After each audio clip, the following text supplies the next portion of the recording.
बबलू हाथी सुबह सवेरे अकेले वन में टहलने के लिए निकला। वह अपने ही धुन में चला जा रहा था। लगता था उसके दिमाग में कोई उलझन है जिसे वह सुलझाने की कोशिश कर रहा था। सड़क पर आगे बढ़ते ही उसके सामने चीकू खरगोश भागा। बबलू का पैर उसके ऊपर पड़ने ही वाला था कि चीकू जोर से चिल्लाया। उसकी आवाज सुनकर बबलू ने अपना पैर पीछे खींच लिया। कहाँ खोए हो बबलू भाई? कहीं नहीं, बस कुछ ऐसे ही सोच रहा था। किस बारे में?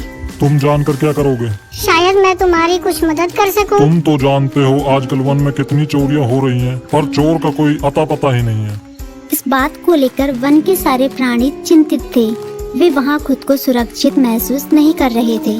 अरे चीकू भाई, हम मजबूर हैं। हम चोर को पकड़ ही नहीं पा रहे हैं। वह बहुत चालाक है और अपने काम को बड़ी कुशलता से अंजाम दे रहा है। कहीं कोई सबूत ही नहीं छोड़ रहा।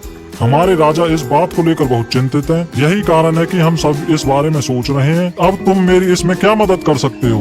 मैं कुछ सोचता हूँ, हो सकता है मुझे कोई उपाय सूझ जाए। प्रयास करने में कोई हर्ज तो नहीं है। तुम ठीक कहते हो चीकू, लेकिन वन के गुप्तचर भी अभी तक इसका कोई हल नहीं निकाल सके। इतना कहकर वे चुप हो गए। बबलू की बातों ने चीकू को सोचने के लिए मजबूर कर दिया। चीकू को उदास देखकर बबलू बोला, तुम अपना मन छोटा मत करो। मुझे अच्छा लगा कि तुमने मेरी परेशानी को समझा। कभी मैं भी इस वन के लिए गुप्तचर का काम करता था। एक बार मेरी टांग टूट जाने से मेरे अंदर फुर्ती नहीं रही। तब से मैंने यह काम छोड़ दिया।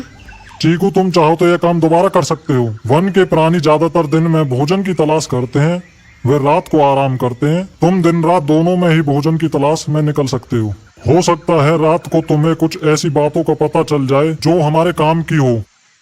हाँ बबलू, तुम ठीक कहते हो। मैं आज रात को वन में घूम कर इस बात का पता करने की कोशिश करता हूँ। थोड़ी देर बातें करके चीकू अपने बिल की ओर बढ़ गया और बबलू अपने रास्ते चला गया। चीकू के दिमाग में अभी तक बबलू की कही बातें घूम रही थी। उसे समझ नहीं आ रहा था वह बबलू की मदद कैसे करे। दिन भर वह उसी उधेड़-बुन में लगा रहा। शाम होते ही चीकू कुछ सोचने लगा और वह चुपचाप बिल से बाहर निकल आया। चीकू की पत्नी ने देखा तो बोली, इस समय कहाँ जा रहे हो? बाहर खतरा है। खतरा तो सुबह भी रहता है, लेकिन खतरों से डर कर हम भूखे तो नहीं मर सकते। मैं बाहर घूम कर आता हूँ। इतना कहकर चीकू रात को बिल से बाहर निकल आया। कुछ दूर जाकर उसकी नजर बंकू उल्लू पर पड़ी, जो कुछ ही दूरी पर था। वह पेड़ की डाल पर बैठा अपनी गर्दन चारों तरफ घुमा रहा था। वह तेजी से पेड़ की एक डाल से दूसरी डाल पर उड़ रहा था। बंकू की नजर उस पर नहीं पड़ी थी। कुछ सोचकर चीकू पेड़ के पीछे से बाहर निकलकर थोड़ी खुली जगह पर आ गया और वहां से बंकू अपने बिल में लौट आया और सुबह होने का इंतजार करने लगा। अगली सुबह बबलू उसी रास्ते में जा रहा था। रास्ते में चीकू उसका इंतजार कर रहा था। आज बड़ी जल्दी आ गए बबलू। हाँ, आजकल मुझे चिंता की वजह से नींद नहीं आती। कोई नई खबर है क्या? यकीन से तो मैं नहीं कह सकता, पर मैं तुम्हें ऐसे प्राणी का नाम बता सकता हूँ जो शायद चोरों की मदद कर रहा है। कौन है वो? बंकू उल्लू। इतना कहकर चीकू ने रात की घटना उसे ज्यों की त्यों सुना दी। इसे सुनकर बबलू का उल्लू को देखने लगा।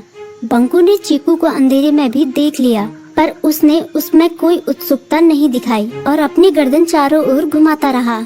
चीकू बड़ी देर तक बंकू की हरकतों पर नजर रखे रहा। वह थोड़ी देर तक खुले मैदान में खड़ा रहा, पर बंकू ने उसे देखकर भी अनदेखा कर दिया। उसने महसूस किया कि बंकू के आसपास चमकू चमगादड़ भी मंडरा रहा था। कुछ देर वन में घूमने के बाद चीकू अपना माथा ठनका। बबलू की आंखें चौंधिया गई। तुम ठीक कह रहे हो। मुझे आज रात बंकू और चमकू पर नजर रखनी होगी। इतना कहकर वे दोनों अपने अपने रास्ते चले गए। बबलू रात को अपने साथियों के साथ बंकू पर नजर गड़ाए रहा। उसकी संदिग्ध गतिविधियों को देखकर बबलू ने उसे उसके साथियों चंकी और संकी लोमड़ के साथ पकड़ लिया। बबलू ने सख्ती से पूछताछ करनी शुरू कर दी। तुम इस समय बंकू चमकू के साथ क्या कर रहे हो? हम चारों दोस्त हैं, इसलिए साथ बैठकर बातें कर रहे हैं।